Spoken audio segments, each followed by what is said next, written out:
Pessoal, boa tarde. Mais uma vez aí, peço desculpas aí pelo atraso. Agradecer a Simone aí pelo apoio aí, que ela criou um novo link, tá? Só para estabelecer aqui o protocolo da abertura, tá? Então, eu pediria que todos ficassem com o microfone desligado, tá bom? Então, a nossa agenda, eu vou aqui ser breve, dar as boas-vindas para vocês.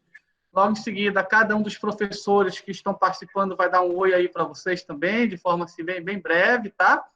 E em seguida, o professor Jurandir vai falar um pouquinho sobre o estágio supervisionado. E em seguida, a aula inaugural, que vai ser a execução do projeto de pesquisa, com uma palestra que vai ser proferida, um projeto de extensão, uma palestra que vai ser proferida pelo professor Daniel, que também vai ser professor desse semestre com a disciplina de projetos, tá? Então, dar boas-vindas a todos vocês. Esse semestre de 2021 foi um semestre atípico. Infelizmente, aí o mundo parou, todo mundo aí teve que enfrentar uma série de adversidades, né, que afetou a todos. Isso não foi diferente aqui no nosso estado, e infelizmente foi um dos primeiros a ser bastante afetado pela pandemia. E com um esforço muito grande de todos os professores, da equipe de tutoria, do SED, e principalmente de vocês, alunos, nós conseguimos avançar com o nosso semestre, né? Inclusive, a universidade, entendendo que a educação à distância poderia ser dado continuidade normalmente às atividades, não só curso de administração, ciências agrárias, educação física, artes e ciências biológicas. Então, nós tivemos a oportunidade aí de, com os devidos ajustes lógicos, né? Nós não fizemos as atividades presenciais no meio do período, nem no final, e utilizamos aí os nossos recursos, né? Nossas tecnologias, e com os devidos ajustes, né? E aí a gente teve que gerenciar diversas situações entre professores, entre os alunos, que, graças a Deus, né, nós não tivemos nenhuma perda das pessoas que estão envolvidas nesse curso, mas vários de nós, infelizmente, foi acometido pela Covid, né? E graças a Deus nós não tivemos nenhuma perda nos alunos e toda a equipe que trabalha com o nosso curso. Então, gostaria de dar os parabéns aí pelo empenho, pela dedicação de todos. Foi um período, assim, bem atípico, né? E ainda não passou. Nós estamos numa situação um pouco melhor, mas todo cuidado é pouco e nós vamos manter a mesma sistemática agora nesse semestre, sem atividades presenciais, as avaliações ocorrendo de forma online, tá? E espero que nós consigamos nos adaptar a esse nosso novo normal, né? Que ainda está sendo difícil para todos nós, tá? E aqueles que tiveram alguma perda na família, algum conhecido, algum colega, fica aí os nossos sentimentos aí pela perda e de mais de 100 mil brasileiros que, infelizmente, perderam as vidas, né? Suas vidas foram ceifadas por esse momento, né, de pandemia global, tá? E eu espero que nós tenhamos êxito nesse semestre que está iniciando, tá?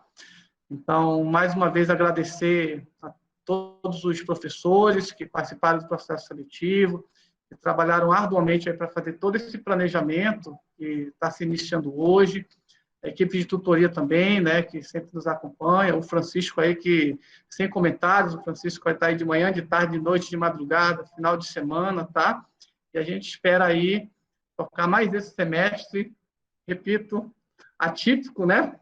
Mas eu tenho certeza aí que com a dedicação e com o esforço de todos, a gente vai conseguir êxito aí no nosso segundo semestre, tá bom?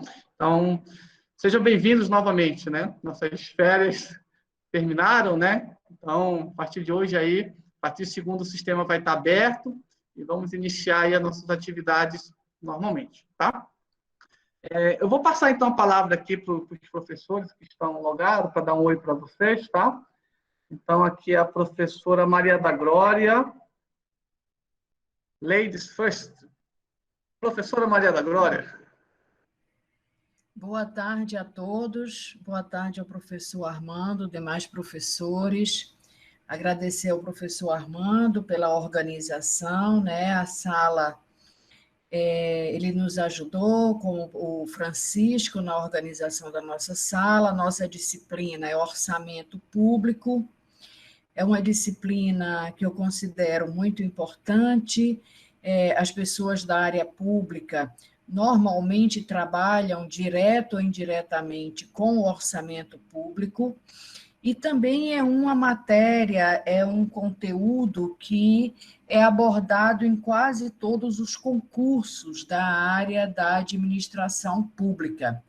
Então, eu acredito que nós teremos um momento interessante, teremos discussões, o material já está lá todo organizado, como o professor Armando colocou, na segunda-feira já vai estar disponível para todos, e vai ser um prazer ministrar essa disciplina para vocês. Atualmente, eu já atuo na universidade há 28 anos, atualmente eu sou coordenadora do curso presencial, e estaremos aí aprendendo com vocês e tentando passar para vocês da melhor maneira possível o conhecimento e as informações que nós temos a respeito do orçamento público, né? O que tem de mais recente, quais são as implicações, também as questões legais. Então, seria isso, né? Vocês são muito bem-vindos. É uma experiência muito interessante, essa experiência nossa agora com vocês. Novamente agradecer ao professor Armando por toda a ajuda e o Francisco também por toda a ajuda na composição desse trabalho, que foi um trabalho que foi fechado, graças a Deus, né? Assim, em termos de sala, eu estou falando.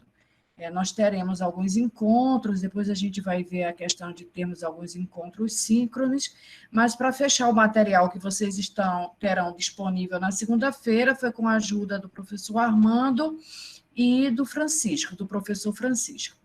Então, é um prazer e muito obrigada aos colegas. Obrigado, professora Glória. Vai ser uma honra recebê-la no nosso curso. Primeira disciplina, né? Então, aqui eu passo a palavra aqui para o professor Ricardo, para dar um oi aí para os nossos colegas de turno, nossos alunos.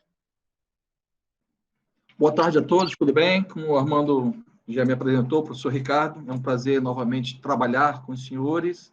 Ministramos recentemente a última disciplina de planejamento e agora iremos trabalhar a administração estratégica. Na oportunidade, quero agradecer ao Armando pela condução desse processo, ao Chico pelo apoio incondicional de todas as horas, como o Armando bem colocou aqui, às minhas queridas tutoras pelo apoio também diante dessas dificuldades, né? Estamos vivendo um momento, como o Armando bem colocou, atípico, que requer, mais do que nunca, um trabalho mais próximo, porque nós não temos mais a condição de fazer a visita presencial, que era muito, mas muito importante para a gente tentar fazer essa aproximação. Então, neste caso, a figura do tutor passa a ser essencial, porque praticamente são vocês que conduzem esse processo, nós estamos aqui atrás só trabalhando para que a coisa aconteça, mas vocês é que realmente fazem a coisa acontecer.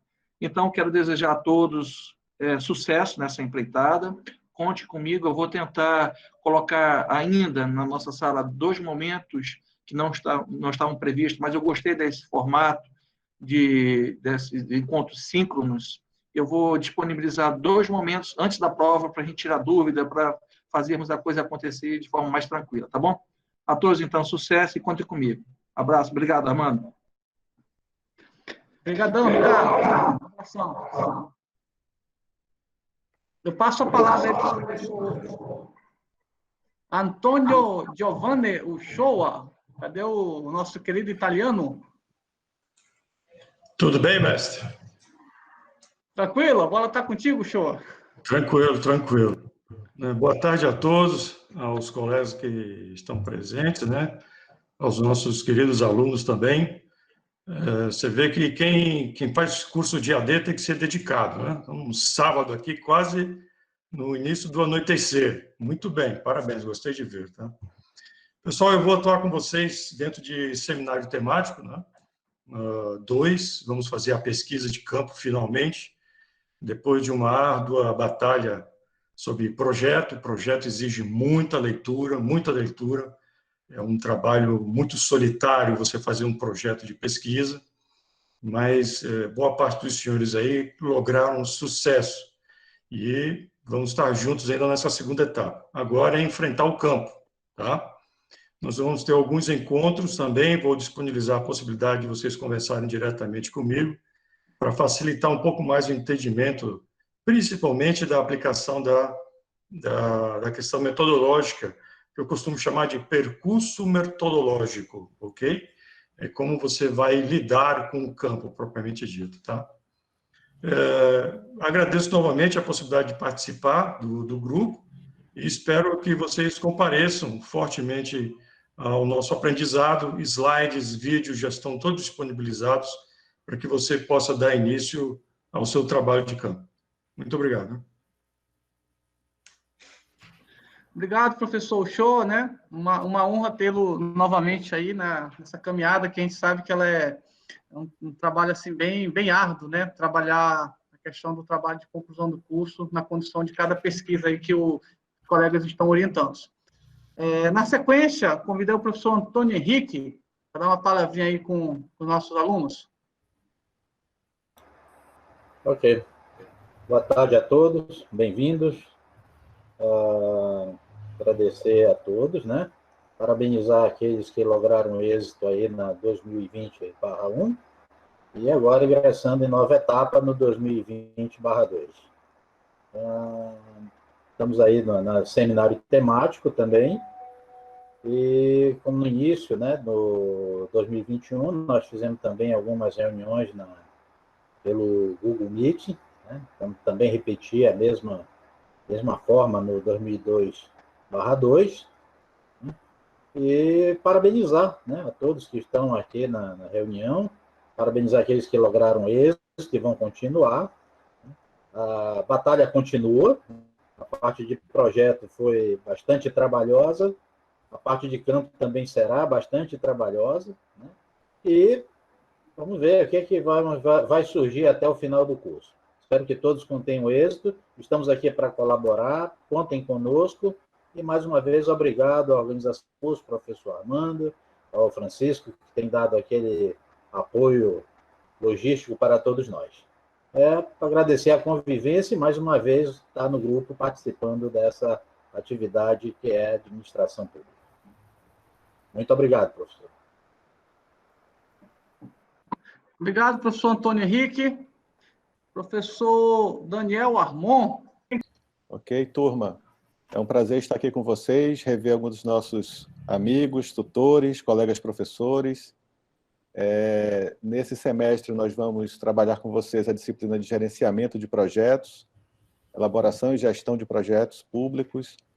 É uma disciplina que eu gosto bastante, disciplina muito dinâmica, muito prática, tudo muito aplicado à realidade e ao nosso contexto nacional, regional, estadual e municipal. Então, será um prazer compartilhar com vocês um pouco do conhecimento e da experiência nessa área, e espero que a gente, além de aprender bastante, se divirta bastante nessa disciplina com conhecimento, e também consiga aplicar isso quase que imediatamente na nossa atividade pública, para, dentro do possível, transformar a realidade dos nossos municípios e da nossa gestão pública.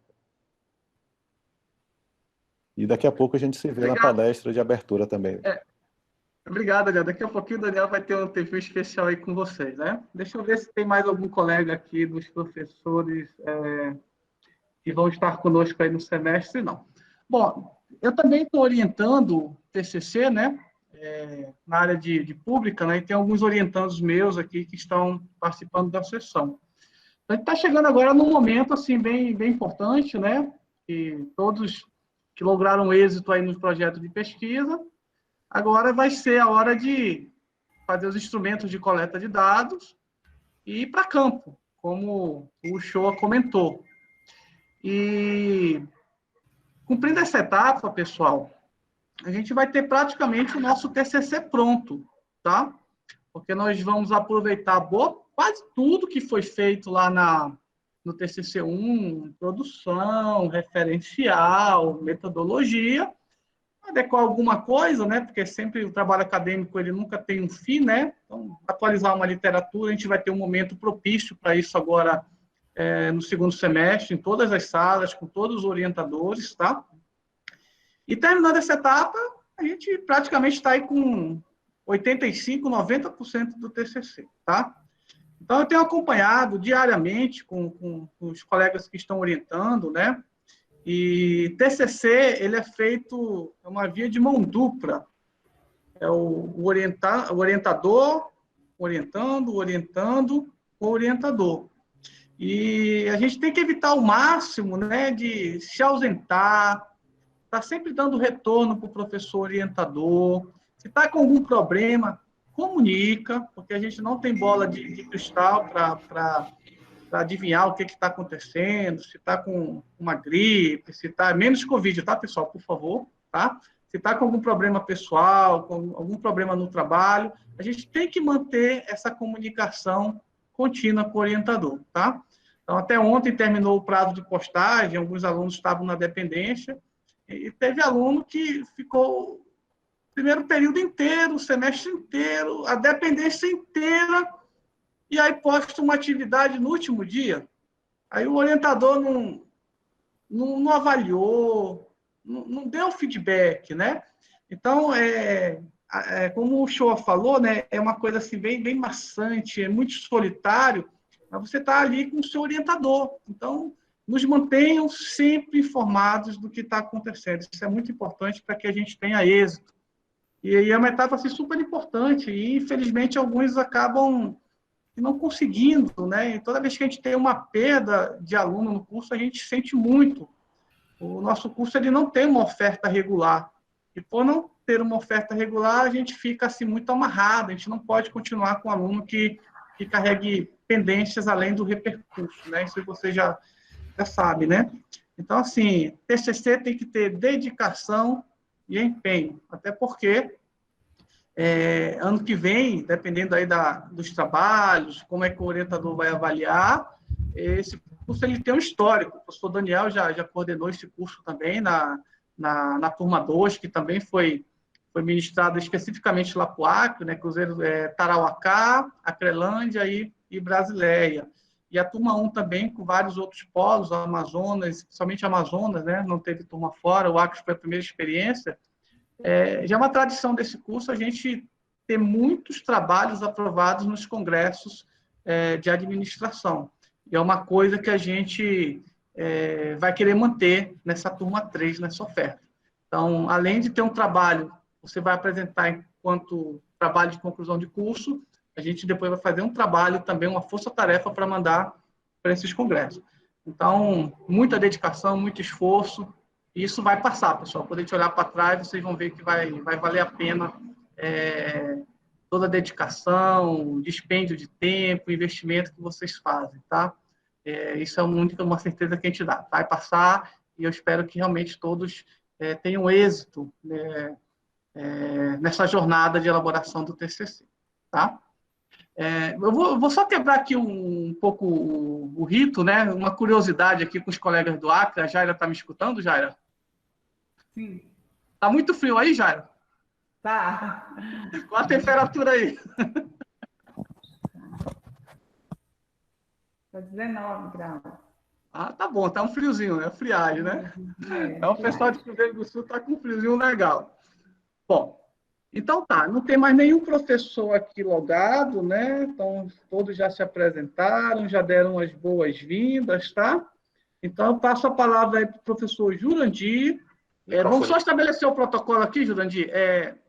Eu peço que todos mantenham o telefone desligado. Agora, o Jurandir vai falar um pouco sobre estágio supervisionado. Quem quiser fazer alguma pergunta para o professor Jurandir, utilizem o chat, tá bom? Para se inscrever, tá? E aí, quando ele terminar a fala dele, eu vejo as mensagens que tem e o aluno ele vai poder fazer a pergunta para o professor Jurandir, tá bom? Tá bem. Então, boa tarde, senhores. Meu nome é Jurandir Dutra, né? Sou professor do curso e vou trabalhar com vocês com a disciplina de estágio supervisionado. Que, na realidade, o estágio supervisionado 1 ele deveria ter acontecido no período passado, não aconteceu por conta do início da pandemia, enfim. E eu ainda estive no polo de Tefé, e em todos os outros polos também, Manaus e Cruzeiro do Sul, houve a introdução disciplinar e as orientações do que deveríamos fazer. Mas por conta do risco e da necessidade de isolamento social, a gente veio uma orientação da própria universidade para suspender o estágio supervisionado para não colocar nenhum aluno em risco, né? Bem, esse período agora, então, nós vamos ter um volume um pouco maior. Vamos ter dois estágios, tanto o estágio 1 como o estágio 2. No estágio 1, são as mesmas orientações que foram passadas em março para vocês, que eu vou já falar novamente. Ele vai começar agora, quando as salas abrirem, agora amanhã ou segunda-feira, e vocês terão prazo, já tem alguns alunos aí que já estão perguntando, para entregar e postar essa documentação até 31 de outubro. Então, o estágio supervisionado vai ser cumulativo das duas disciplinas dentro desse período. E o segundo, que é o estágio 2, vai iniciar dia 1º de novembro e vai até o dia 31 de janeiro. Então, nós vamos expandir um pouco além. Veja que o calendário do estágio, das duas disciplinas, é um pouco além do período do módulo desse período agora. Por quê? Porque nós, na realidade, vamos condensar duas disciplinas numa só. Mas vamos trabalhar só no estágio supervisionado 1, que é o que nos interessa nesse momento. Então, vocês precisarão entregar essa documentação até o dia 31 de outubro. E essa documentação tem que ser entregue no polo, para o coordenador do polo. Porque nós vamos estabelecer um convênio, que é aquele termo de convênio que vai ser preparado com uma organização em 4 vias. Depois, nós vamos assinar também, você como aluno vai ter que preparar aquele termo de compromisso em 3 vias também e entregar no polo. Se for estabelecer o convênio, preparar o convênio com alguma organização, que é o caso de Tefé e Cruzeiro do Sul, você vai precisar também anexar uma documentação. Existe lá na sala, na unidade 1, só tem uma única unidade, o estágio supervisionado 1, tem um documento que diz assim, um link que diz assim, instruções para a formalização de convênios. Então, quando você for formalizar o convênio, que for estabelecer, que for preparar aquele documento para coletar as assinaturas da organização em Tefé ou em Cruzeiro do Sul, você vai precisar anexar uma documentação. E essa documentação, ela vem descrita nessas instruções aí, nesse documento de instruções para a formalização de convênio, que é o estatuto, o contrato social, as atas de alguma modificação que pode ter ocorrido, o IPJ e etc. Tem alguma documentação que precisa estar junta.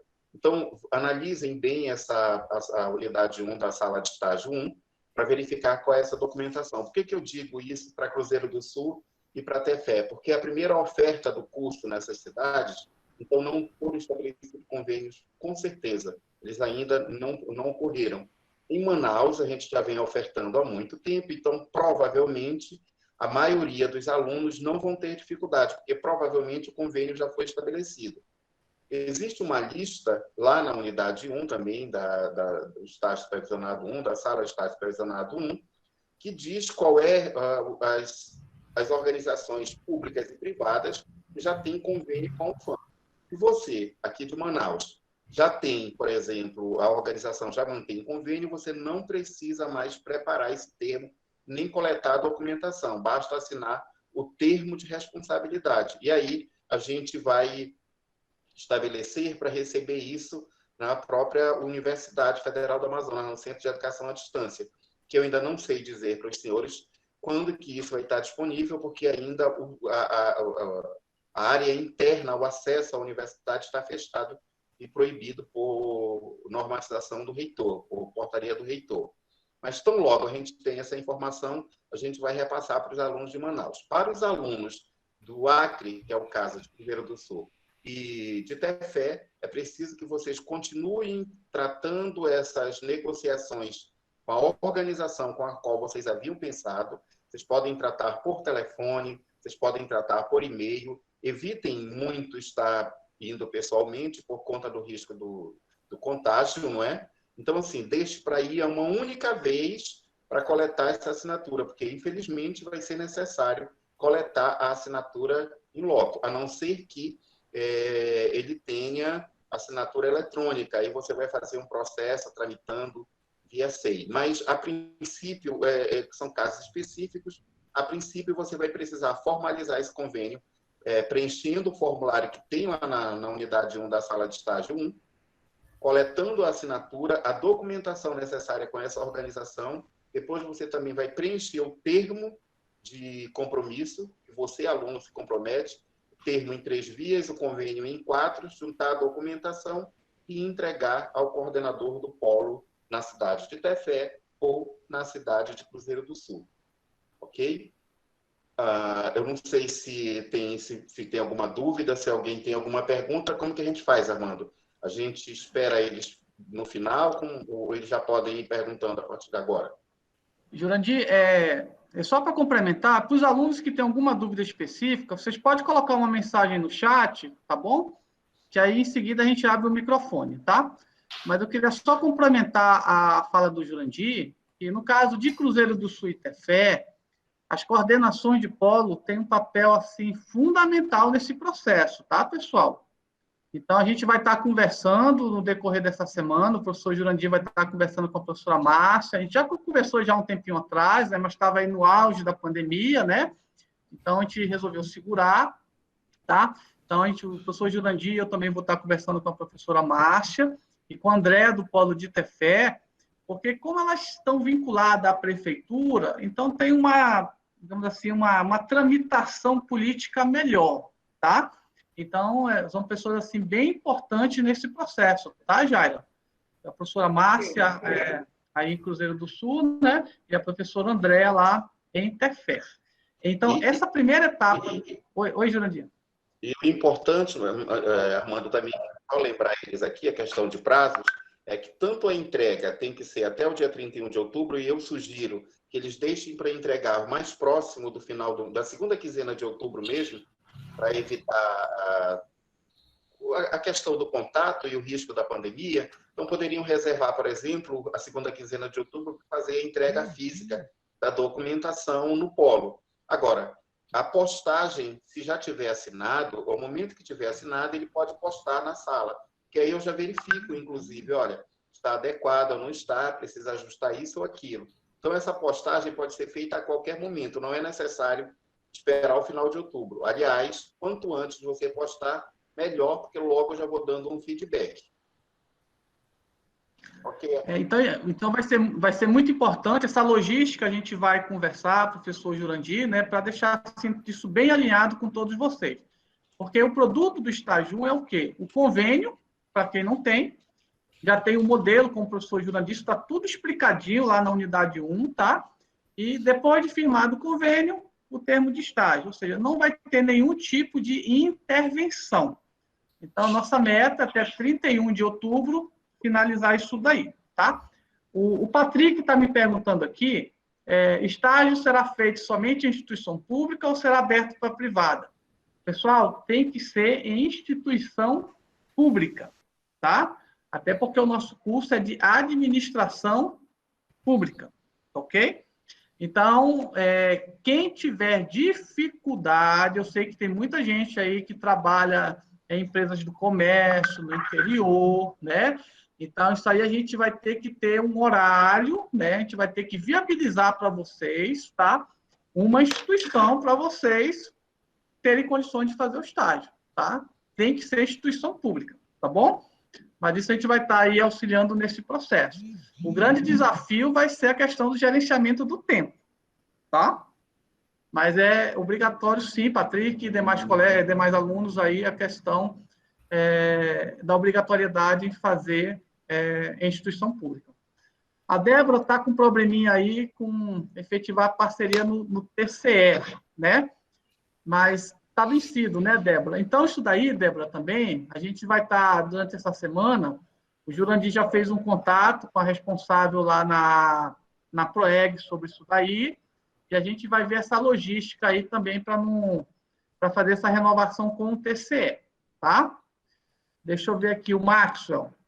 Aqui temos acesso a informações importantes para o nosso curso. Eu percebi que está sendo gravado. Teremos acesso às gravações? Vai ter sim, viu, Maxwell? A gente vai colocar esse link lá na sala do curso, tá? Por isso nós estamos gravando isso daí, ok? Aí a questão da Débora de novo, né? Questão da tramitação, né? Então a gente vai ter que rever isso aí, tá, Débora? Para ver como é que a gente vai dar continuidade. O Tiago, quem faz estágio já tem um termo de compromisso de estágio assinado entre o órgão e a UFAM. O que acontece, Tiago? No seu caso, você está fazendo estágio curricular não obrigatório, tá?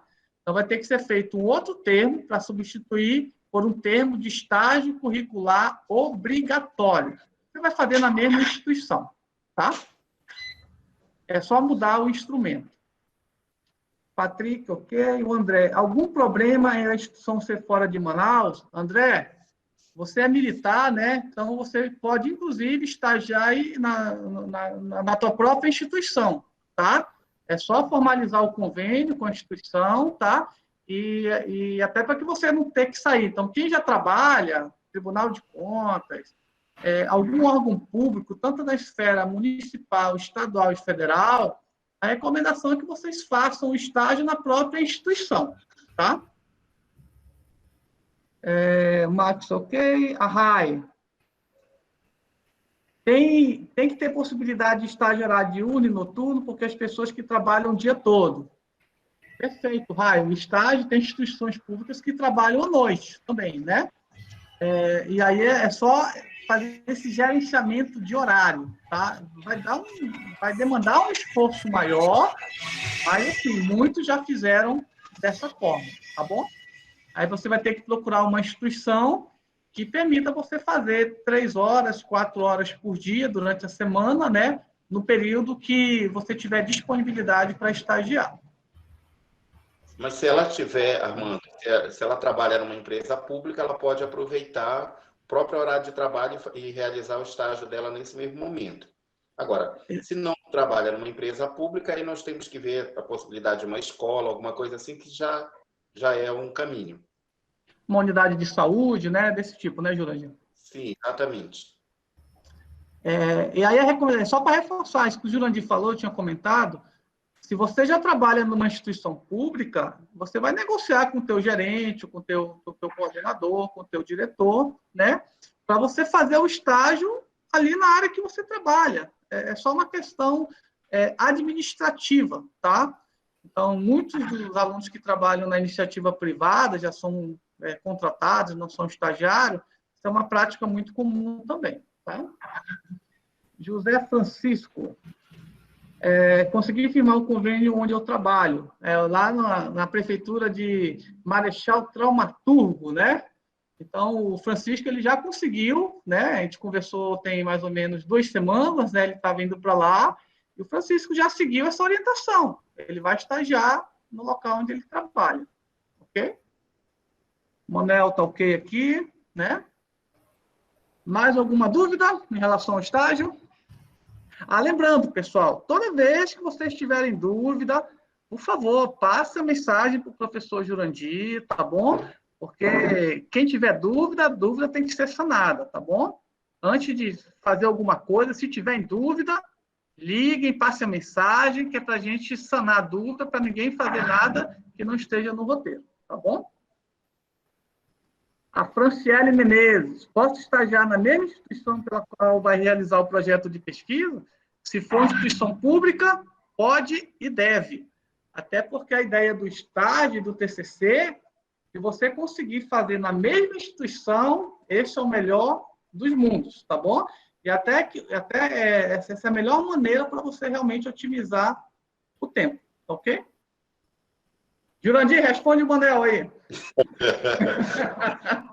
Caso vai exigir algum tipo de relatório para a nota final, sim. Lembra que o estágio ele é em 4 fases? A primeira é essa da documentação, que é o estágio 1, que você vai formalizar o convênio e o termo, né, e anexar toda a documentação que for necessária. O estágio 2, que vai começar dia 1º de novembro e vai até o dia 31 de janeiro, é onde você vai formalizar o plano de estágio. Depois eu vou ter as orientações, mas isso mais para frente, não vamos pensar nisso agora.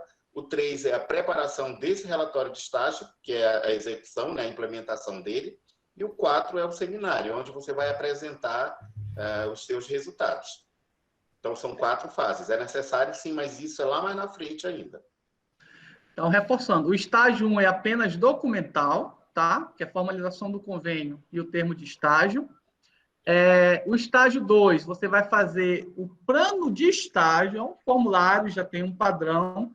Então, você ainda não vai ainda para a instituição, você vai apenas planejar as atividades que você vai desenvolver.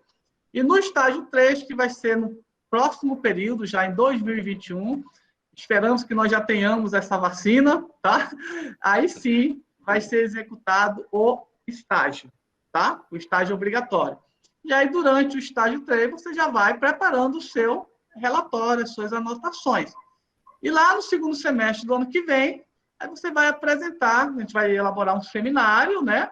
Para você apresentar o que foi desenvolvido lá no seu estágio. Ok. Mais alguma dúvida? Eu estou disponível. Quando tiverem alguma dúvida, pode entrar, fazer contato, mandar mensagem, independente do dia da semana, tá certo, senhores? O órgão público que vou fazer o estágio não retornará este semestre. Entretanto, funcionará por meio de teletrabalho. Como proceder neste caso? Da mesma forma. Agora, você ainda não vai executar. Você apenas pode negociar, formalizar por e-mail, por todos os caminhos que não sejam presencial, e depois a gente coleta a assinatura num determinado momento. Essa resposta é para o Jael, ok? Porque, na realidade, a execução de fato só vai ser ano que vem. Então, não se preocupe com isso agora. Agora é apenas a coleta da documentação. Quem mais? O Manel aqui, né? Os documentos de estágio não poderiam ser enviados por e-mail. Manel, como é um convênio, aquilo que a gente falou lá no início, a gente vai armar uma logística com a coordenadora do polo, tá? Aqui em Manaus a gente vai ter uma tratativa diferente para centralizar na coordenação do polo. Aí ela vai nos enviar isso daqui, até porque a gente precisa coletar a assinatura do representante legal da UFAM, tá bom? E no final que a gente vai postar isso tudo via ambiente virtual, tá bom? Essa logística de envio dos documentos, a gente vai ver uma logística e vamos estar comunicando todo mundo, ok? Com bastante antecedência. E é importante entender que o documento ele precisa ser físico e entregue, porque alguém aqui, no caso o pró-reitor de graduação, ele vai assinar, vai formalizar e vai ser publicado em diário oficial. Então, só tem validade após a publicação. Por isso é necessário toda essa formalização. Alguém está perguntando como será o 2. O 2 é o plano, mas isso só mais na frente que nós vamos conversar.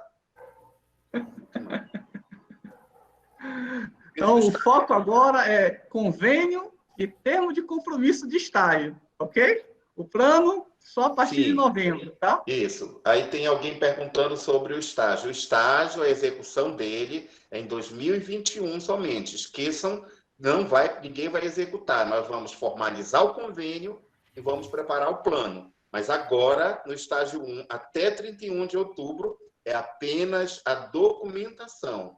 Foquem somente nisto, ok? Mais alguma pergunta? Bom, ninguém mais inscrito, então, toda essa discussão, como está sendo gravado, a gente vai colocar lá no ambiente virtual, ficar disponível, tá? E caso vocês tenham dúvidas, só mandar mensagem para a gente, tá bom? E essa logística para mandar esses termos para Manaus, principalmente Cruzeiro do Sul e Tefé, a gente vai estar acertando com a coordenação do polo, ok? Bom, então, vamos dar andamento aqui. Eu só queria verificar aqui. Professor Tristão, tá na escuta? Tá, eu estou na escuta. Tristão, por favor, me perdoe aí, eu não tinha visto que você estava logado, tá?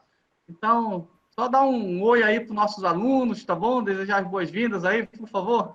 Eu dou as boas-vindas aos alunos de orientação, então, da linha de pesquisa de gestão em saúde, né? E espero que nós tenhamos sucesso, como tivemos aí na primeira fase, com todos completaram. E, assim, as orientações, nós estamos assim, quase que diariamente trabalhando com vocês, tendo em vista a peculiaridade do nosso campo de pesquisa, que é a saúde, onde estamos fazendo adaptações nos projetos, de acordo com o que as instituições estão pedindo, para que elas possam emitir o termo livre consentimento, né? Alguns projetos também vão ser submetidos a comitê de ética e nós já estamos trabalhando com todo esse desenvolvimento aí para que tudo ocorra. Então, assim, na realidade, nós não tivemos férias, né? Nós estamos trabalhando direto, porque na hora em que o projeto foi apresentado, realmente, vocês tiveram dificuldade, devido à pandemia, de poder conversar com os dirigentes das unidades de saúde e os hospitais também. Aí, agora que a pandemia já temos algumas instituições que voltaram a trabalhar e que vocês já tiveram acesso, então estão surgindo alguns entraves que estamos tentando, e vamos solucionar todos eles, né? Vocês não vão ser prejudicados, estamos adaptando os projetos e assim estamos conversando com todos. Então, eu apenas estou preocupado porque tem 3 ou 4 grupos que não têm me dado retorno sobre os termos de livre consentimento, né? Quando vocês abrirem a sala, vocês vão observar que vocês vão precisar fazer a pesquisa só a partir de outubro, mas ocorre que, para ir ao comitê de ética, é preciso já ir uma prévia do questionário, que é a primeira tarefa de vocês. Então, não precisa ser o questionário definitivo, mas tem que ter uma prévia desse questionário. E é preciso que, para ser analisado, e na área da saúde, nem todos vão pela Plataforma Brasil, eles estão indo pelo comitê de ética do próprio órgão, que vai autorizar ou não a pesquisa. Então, é preciso que já se defina agora, realmente, o campo de pesquisa de cada trabalho, tá? Então, assim, eu estou à disposição de todos para atender, como já estou. A qualquer momento, vocês têm o meu WhatsApp, nós temos um grupo, né? E tem a plataforma agora que abriu para todos também.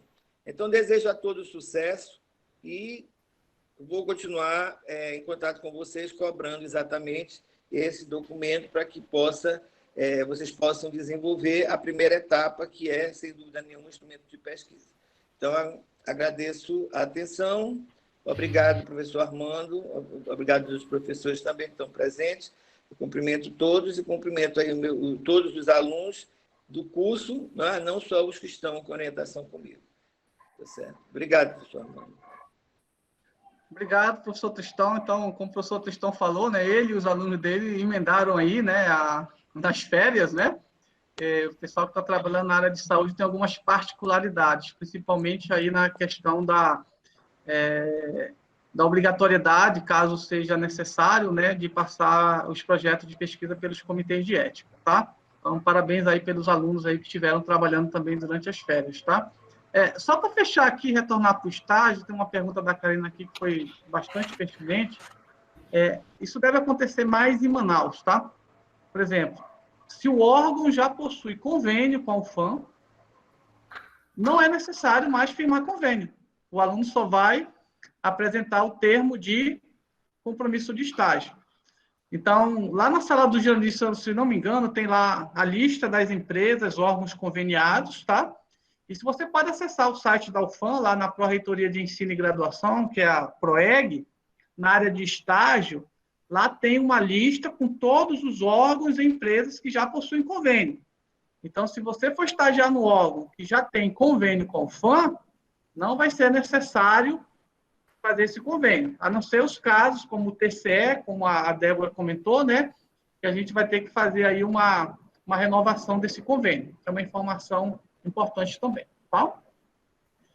Então, agora, a gente vai dar início o Jurandir está confirmando aqui que tem na sala da unidade 1 de estágio a lista de todos os órgãos que já possuem convênio. Então, é só consultar lá. Então, agora a gente vai dar início à palestra aí do professor Daniel Armon, tá?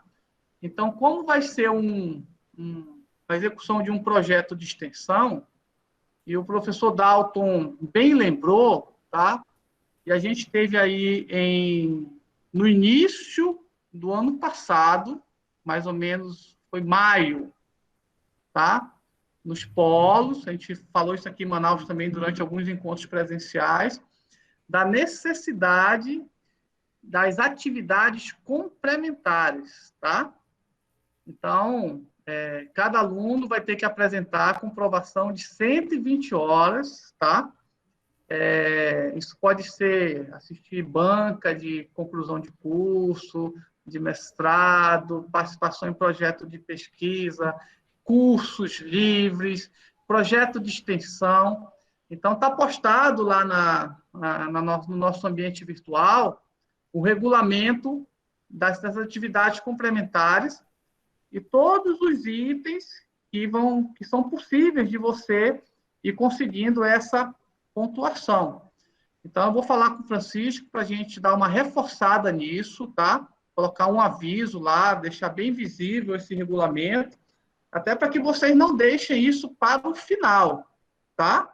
Então, quem está participando desses projetos de extensão, a gente está mandando os certificados, demora um pouquinho, mas está chegando, né? Então, semana que vem eu já vou fechar esse relatório aqui e já vou ficar acompanhando. Mas somente isso não é suficiente. Vocês vão ter que procurar outras atividades para você poder ir fazendo, acumulando as suas horas complementares, tá? Então, a gente vai preparar um PowerPoint, já tem o documento lá, um documento simples, tá? Mas bem lembrado pelo professor Dalto, para a gente não deixar isso o segundo semestre do ano que vem, tá? E já tem lá um espaço lá no ambiente, né? Depois eu peço para o Chico fazer lá de novo um review lá, onde você vai postar, mas isso só no final, né? Mas o importante é que você já vá fazendo essas horas para não ficar aquele corre-corre de final de curso, tá bom? Professor Daniel, então, muito obrigado aí por ter aceito o convite. Desculpe aí o atraso, né? Estamos um pouquinho atrasados. Então, eu peço a todos os alunos, tá? Eu vou passar uma mensagem agora, tá?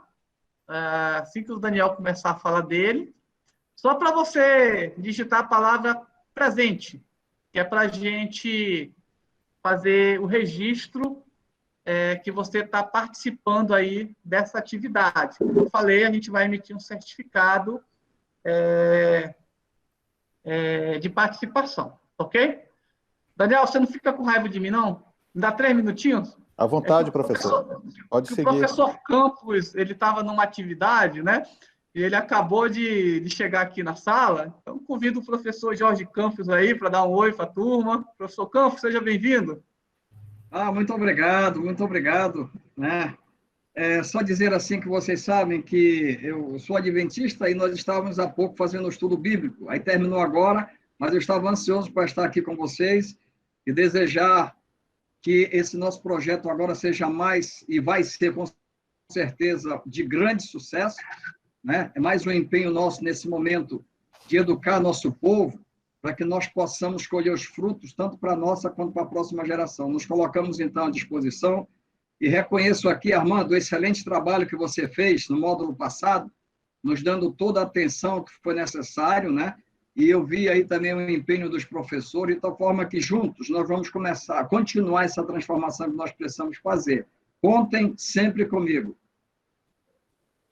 Obrigado, professor Campos. O professor Campos vai estar dando continuidade à disciplina Gestão e Operações e Logística, né? Ministrou aí a Logística 1 e agora vai dar continuidade na segunda parte da disciplina. Muito obrigado, meu irmão. Eu que agradeço. Daniel, agora sim, Daniel. Espera aí, professor, foi problemas técnicos. Demorei menos, mas já está aí. Porque você sabe que, às vezes, é um erro, né, Daniel, o Armand, os professores, você dá o microfone para professor e político, às vezes pode ser um erro, hein? É um risco, né, professor? É um risco grande. Vamos lá, Daniel. Vocês conseguem ver a minha tela agora? Ok, voltei. Vamos lá. Voltou o senhor mesmo, professor. Voltou o seu rosto mesmo. Tudo bom, Lília? Bom lhe ver. Tranquilo. Estou por aqui ainda. Que bom, muito bom. E agora, pessoal, enxergam a tela da apresentação? Agora sim. Agora sim. Ok. Bem, é um prazer, novamente, né, estar aqui com vocês, rever alguns colegas queridos, tutores. Já falei agora com a Lilian, vi que a Kátia estava por aí. A Kátia foi minha aluna, assim como a Carol também foi. Enfim, muita gente boa que continua ativa aí no PENAP. A Luciana, né, Luciana? Também estava presente. Então, muita satisfação. E logo de cara quero agradecer o convite do professor Armando para ministrar essa palestra. Enfim, eu já falei na minha apresentação um pouco mais cedo da satisfação de trabalhar essa disciplina com vocês, e foi um grande desafio exatamente tentar criar uma palestra que não estivesse necessariamente contida dentro do assunto da disciplina. E a encomenda foi bem desafiadora, que era exatamente tratar de projetos públicos, oportunidades e desafios para o gestor público, nesse contexto que nós vivemos. Vocês já devem ter refletido, né, os desafios enormes que se colocaram recentemente, em função de toda a questão da pandemia, em função de toda a calamidade pública que se instalou no Brasil, toda a dificuldade de tocar projetos públicos e, mais necessariamente, de responder eficientemente a essa demanda que surgiu repentinamente em todo o Brasil e, na verdade, no mundo todo. Se nós tivéssemos, talvez, mais turmas como as de vocês, de gestores públicos formados e capacitados para atuar com projetos públicos e com compromisso público destacado, certamente nós teríamos respondido mais rapidamente e conseguiríamos minimizar esse número de perdas de vidas humanas que nós tivemos no Brasil. E, junto com isso, poderíamos também ter trabalhado o outro elemento, né, que sempre ficou no debate, na discussão, que era projetos públicos, que era vidas humanas, e, do outro lado, a manutenção da economia. Então, a abordagem de projetos públicos ela vai nos dar uma noção, de fato, do que é trabalhar com questões que surgem contingencialmente, mas também com aquelas questões que são a prática da administração pública, que é transformar uma realidade não desejada em uma realidade nova, de sucesso e que atenda às necessidades da população. Bem, o que a gente vai ver nessa palestra de hoje? Nós vamos rapidamente falar do contexto atual da administração pública, vamos conceituar projetos, tentar explicar por que o projeto público ele é diferente da maioria dos projetos e da maioria das situações em que projetos são aplicados. Vamos falar de desafios e oportunidades para o gestor e para a gestão pública dentro desse contexto. Esse é o roteiro que a gente tem traçado para hoje. E, ao final, eu queria que a gente tentasse abrir um debate, bater um papo, enfim, conversar a respeito dessa temática da gestão pública. Tá? Bem, o contexto atual.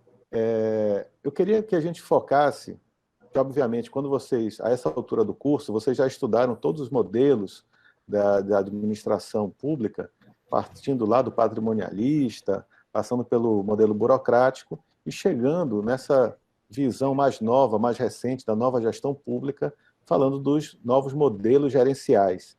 E aí, dentro dos modelos gerenciais, nós temos ali 3 tipos básicos que ainda convivem, de certa forma, com o modelo burocrático que a gente encontra nas organizações públicas. O modelo puro, o modelo com foco no consumidor, chamado de consumerismo ou consumerista, e o modelo de serviço público gerencial orientado ao serviço público. É o chamado, a sigla em inglês, o PSO, Public Service Oriented. E é sobre esse modelo que eu queria que a gente focasse a nossa discussão. Porque enquanto os outros dois focam na questão da eficiência ou da qualidade, enxergando o cidadão como um cliente ou mesmo consumidor de serviços públicos, hoje em dia, eu queria que a gente pensasse na visão do cidadão sobre essa perspectiva do accountability, da transparência, da maior participação política, do foco na equidade, na justiça, ou seja, uma questão que se preocupa tanto com a eficiência, ou seja, com gastar pouco ou gastar adequadamente o recurso público, também se preocupa com a eficácia, que é atender a demanda do cidadão, mas, sobretudo, se preocupa com a efetividade, que é você conseguir levar os efeitos daquele projeto bem-sucedido para por um longo período de tempo, ou seja, para que a sociedade, para que a população possa usufruir daquele benefício que foi gerado por aquele projeto ou por aquele programa público por um bom tempo, né? E de maneira, acima de tudo, que você atenda às necessidades maiores e mais urgentes primeiro, e deixando sempre uma ordem de prioridade para que você possa atacar os problemas conforme a urgência, conforme a gravidade que eles aparecem. Então, esse seria o contexto desejado, é o contexto onde a gente, talvez, onde nós precisamos mirar o nosso estilo de gestão pública para tentar fugir o quanto mais rápido do perfil mais burocrático, né? E aí, nesse sentido, o gerenciamento de projetos, junto com outras técnicas, né, de processos, as novas tecnologias e tudo mais, se somam para nos ajudar a atingir esse novo paradigma, essa nova visão de modelo gerencial na administração pública. Então, uma síntese do contexto atual seria esse. O setor público aqui no Brasil precisa de projetos bem gerenciados. E a sociedade brasileira tem muito a ganhar com projetos bem gerenciados. Porque quantos projetos públicos você conhece no seu município, no seu estado, que iniciaram e não terminaram, que ficaram pelo meio do caminho? Ou pior, que terminaram com um gasto muito superior ao orçado inicialmente, ao planejado inicialmente. Ou, por outro lado, demoraram muito mais do que seria necessário para executar aquela obra, aquele serviço, aquele atendimento, aquela nova unidade, enfim. Esses problemas todos poderiam ser minimizados e até eliminados com a abordagem de gerenciamento de projetos, se houvesse, por exemplo, pessoas capacitadas com habilidade para estar à frente dessas iniciativas, para prosseguir com uma gestão mais técnica, mais profissional, nesse ambiente tão específico que é a gestão pública. Então, assim, existe uma grande demanda por profissionais capacitados e habilitados para gerenciar projetos, e a evidência disso ela está nos nossos olhos. É só verificar obras, projetos inacabados, ou aqueles projetos que foram entregues até quando a necessidade que os demandou já tinha até desaparecido, né?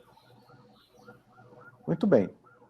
Para tentar ser bem objetivo, o que são projetos? Existe uma série de autores e de definições e de manuais que apresentam a definição de projeto. Eu vou trazer uma bem simples, mas também bastante conhecida, que vai nos ajudar a logo de cara, nivelar o nosso conhecimento. Então, toda vez que a gente falar que é um projeto, nós vamos pensar que projeto é um esforço temporário realizado ou empreendido para criar um produto, serviço ou resultado único. Essa definição é a definição do PMI, do Project Management Institute, que é uma organização internacional que congrega profissionais e praticantes e pesquisadores na área de gerenciamento de projetos. Então, é uma definição bastante conhecida, mas que é bastante poderosa para explicar, principalmente, que o projeto ele tem que ter início, meio e fim, que é essa ideia do esforço temporário. Mas, acima de tudo, é preciso ficar muito claro que, embora o projeto em si ele acabe, ele tenha fim, dentro daquilo que nós acabamos de falar, de uma nova gestão pública, o resultado desse projeto ele tem que ser o mais duradouro possível. E isso só vai ser conseguido, só vai ser obtido, se efetivamente nós tivermos bons gestores, bons planejadores de projetos. Aí eu trouxe aqui uma curiosidade, né? Eu peguei um site muito interessante do History Channel, que traz para a gente assim, hoje na história, você coloca a data de hoje, né? Por exemplo, 22 de agosto, e ele te traz alguns fatos, algumas coisas que aconteceram no mundo na data de hoje, né? E eu estava vendo aqui, eu trouxe como curiosidade para a gente ver como que projetos ou gestão de projetos está presente em diversos eventos e diversos acontecimentos na nossa vida, né? Aqui, por exemplo, a gente tem um evento do Robert Scheid, o velejador brasileiro, né, que conquista o ouro em Atenas, nas Olimpíadas. Imagina só, as Olimpíadas, que são um evento internacional, né, global, são um projeto. É um esforço gigantesco para gerar aquele evento, para fazer com que aquele evento aconteça. Então, ali nós temos um exemplo de projeto enorme sendo gerenciado, né, e proporcionando, por exemplo, que o brasileiro Robert Scheid ganhe a medalha. Nós temos aqui um problema de um projeto talvez mal executado. Infelizmente, né, a explosão do foguete brasileiro lá no centro de lançamento, acho que era na base de Alcântara, né? Ou seja, um projeto que poderia ter sido bem sucedido, levando aí uma nova abordagem, uma nova tecnologia da gestão, né, da tecnologia aeroespacial brasileira, mas, infelizmente, ele explode e não tem sucesso, então, esse projeto de construção e lançamento de um foguete brasileiro, o VLS-1V3, né?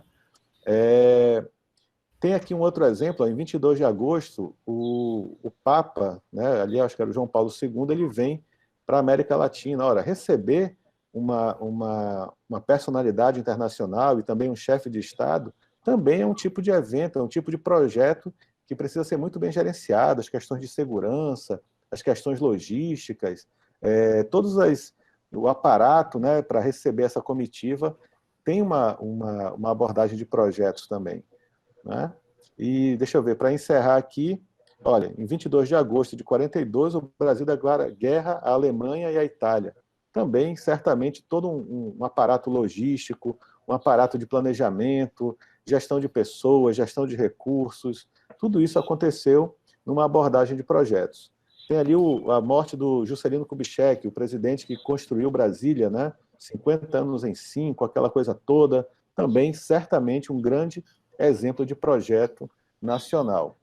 Para vocês verem como só de buscar aqui alguns fatos que aconteceram no dia de hoje, em diferentes anos, em diferentes épocas, nós temos exemplos de projetos públicos e privados que precisaram de bons profissionais para que eles pudessem acontecer. E temos exemplos positivos, que foram bem-sucedidos, né, como, por exemplo, as Olimpíadas, mas temos também projetos que não foram tão bem-sucedidos como a explosão do foguete brasileiro, certo? Bem, na área pública, então, nós temos basicamente dois tipos de projetos. Projetos de desenvolvimento, que são aqueles com foco na transformação de uma realidade, da realidade atual, para uma situação futura desejada, ou seja, para resolver um problema social, um problema cultural, um problema educacional, a abordagem de projetos vai levar, então, ao desenvolvimento e à transformação dessa realidade. E também há o projeto de produtos, que é a entrega, a geração, a produção de um bem ou de um serviço novo. No nosso caso aqui, tratando da área pública, um novo serviço público, um novo aparato público para atender a população, né? Uma nova obra, alguma coisa que possa servir, então, à sociedade dentro da área pública. Aqui eu trouxe alguns exemplos da minha experiência recente na Secretaria de Administração e Gestão, de alguns projetos que nós demos início. E eles estão lá plantados, aguardando, não é? Que em algum momento eles aconteçam e apareçam e tragam, de fato, benefícios para a sociedade. Nós temos, por exemplo, a implantação de um novo sistema de controle de diárias e passagens para reduzir custos de deslocamentos dos servidores públicos e de pacientes que fazem tratamento fora de domicílio, serviço de agenciamento de transporte de passageiros dentro do âmbito do Estado, né, para que servidores possam se deslocar, documentos possam ser entregues, sem necessariamente trabalhar com locação de veículos. Um outro projeto, chamado Projeto Transformar, que é para educação, reeducação e reinserção de egressos do sistema prisional no Amazonas. A implantação de um sistema eletrônico de informações para tramitação totalmente digital, sem papel, dos processos que correm na administração pública no Estado. Ou seja, esses também são exemplos de projetos que estão, de alguma forma, acontecendo, alguns parados, outros andando um pouco mais rápido dentro da administração pública aqui local. Certo? Bem, mas a realidade, ela é cruel, do ponto de vista dos projetos. Só para trazer aqui uma pesquisa que foi feita já tem até algum tempo, essa aqui é de 2014, mas a gente tem acompanhado e os dados não têm mudado muito, não têm evoluído muito positivamente. Mas olha só, dados mundiais, ou seja, em todo o mundo, quase 70% das organizações têm problemas para terminar projetos no prazo. Ou seja, sempre tem um atraso, alguma coisa acontece, o projeto não é entregue, talvez em questões de dias, pode ser semanas, meses ou até anos de atraso de determinado projeto. Metade dos projetos apresentam problemas com custos, ou seja, acabam estourando o orçamento, custam mais caro do que deveriam. E 31% tem algum problema de qualidade. Aquilo que era para ser entregue não foi entregue dentro dos padrões que foram estabelecidos, dentro das normas que eram exigidas, isso em termos mundiais. E no Brasil, será que é muito diferente? A gente percebe também pela pesquisa que não é muito diferente, os números são muito parecidos, né? Os projetos executados no âmbito brasileiro também guardam muita proporção, andam muito perto desses problemas que acontecem com o gerenciamento de projetos no mundo. E isso inclui não só projetos públicos, a gente está falando também de projetos da iniciativa privada, de empresas, basicamente. E a gente sabe que, infelizmente, as empresas, as organizações privadas, elas estão muito à frente ainda no desenvolvimento, no gerenciamento de projetos do que as organizações públicas. Então, se essa é uma realidade ruim e que envolve muitas empresas privadas, se a gente pegasse um recorte só das empresas, das organizações, empresas e órgãos públicos, certamente esses números estariam piores. E isso é um primeiro desafio contextual que se apresenta para a gente. Reverter esses números, né, da forma mais rápida possível, tanto no contexto brasileiro global, quanto na administração pública de forma mais específica. E por que projetos públicos são diferentes? Eu trouxe aqui apenas 4 características que diferenciam projetos públicos de projetos empresariais ou projetos privados em geral. Primeiro, a questão do controle e do custeio. Os projetos públicos, eles são controlados por governos eleitos, né, democraticamente, e são custeados por taxas e impostos dos contribuintes. Então, é o dinheiro meu, é seu, é o dinheiro público que é aplicado nos projetos que são executados dentro do âmbito público. Outro fator é o fator da accountability, né? Essa palavra que vocês certamente já ouviram ao longo do curso de vocês, que tem o sentido de prestar contas às instâncias controladoras, aos seus representados, à população em geral, sobre o que acontece, como é feito, como é empregado o recurso, o tempo e as pessoas no serviço público. A questão da governança, que exige foco na transparência, apresentar o máximo de relatórios, o máximo de dados a respeito daquele projeto. Isso exige uma necessidade de documentação muito maior, muito mais obrigatória do que nos projetos privados. E, por fim, a questão de uma palavra que está na moda, que é o compliance. Compliance é o dever de estar em conformidade com atos, normas, leis e o seu efetivo cumprimento. Vocês sabem que na seara pública a gente tem que trabalhar com os princípios que regem a administração pública. A legalidade, a impessoalidade, a moralidade, a publicidade e, no caso de projetos, também a eficiência. Então, esses elementos certamente diferenciam muito um projeto público de um projeto que pode ser gerido, executado dentro de uma empresa, dentro de uma organização privada. Então, em síntese, né, e talvez acima de tudo isso que eu falei até agora, os projetos públicos precisam ter uma preocupação quanto aos benefícios sociais e não somente as questões financeiras, como acontece no setor privado. Um projeto público ele tem que fazer a transformação da realidade, ele tem que fazer algo que traga, de fato, uma solução, um benefício que agregue valor para a população. Não é possível pensar um projeto só em termos de eficiência, em gastar pouco, por exemplo, ou em fazer rápido. O importante, talvez acima de tudo, é que o projeto atenda à sua necessidade primordial, que é atender uma demanda social, uma demanda da população. Bem, só que para que isso aconteça, são necessárias competências específicas.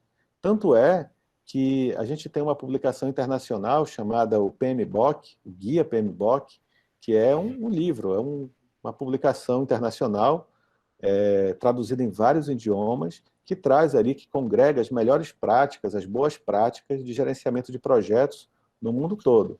Então, são profissionais, pesquisadores do mundo todo que se reúnem, debatem e sintetizam nessa obra boas práticas de gerenciamento de projetos. Só que os projetos públicos são tão específicos que o próprio instituto, o PMI, essa organização internacional, precisou, em algum tempo, criar um anexo, criar um apêndice a essa obra geral do PMBOK, que eram aquelas chamadas Government Extensions, que eram como se fosse o apêndice específico sobre gerenciamento de projetos públicos. Ou seja, eles são tão diferenciados, eles exigem um cuidado tão específico, que foi necessário acrescentar às boas práticas gerais algumas questões de boas práticas e cuidados específicos para trabalhar com projetos de governo ou projetos públicos em geral. E essas competências, elas são adquiridas não só do ponto de vista teórico, né, aprendendo, como a gente vai, por exemplo, discutir e aprender na disciplina de gerenciamento, elaboração e gestão de projetos, mas também na prática. É preciso que eu consiga converter tudo aquilo que eu aprendi, aquelas técnicas, aquelas ferramentas, em gestão específica na prática pública. Se eu estiver indo muito rápido, alguém me avisa, o professor Armando aí, por favor, monitora para mim o chat e diz se está indo tudo bem, se eu estou indo muito rápido ou muito devagar, a gente pode acelerar ou pausar um pouco mais de acordo com a necessidade de vocês. Bem. Tranquilo, Daniel. Aí daqui a pouco, Daniel, daqui a pouco eu sinalizo. Oi, Armando. Quando você estiver no final, aí a gente sinaliza para abrir o chat para a rodada de perguntas, tá? Ah, perfeito. Tá bom. Bem, então esse é o contexto mais específico e para a gente passar a falar, então, especificamente de desafios. Quais são os desafios que eu trago aqui para a gente discutir desafios de projetos na área pública? Dentre alguns que eu poderia trazer, eu trouxe logo de cara os processos de aquisições e contratações e como eles acontecem no serviço público.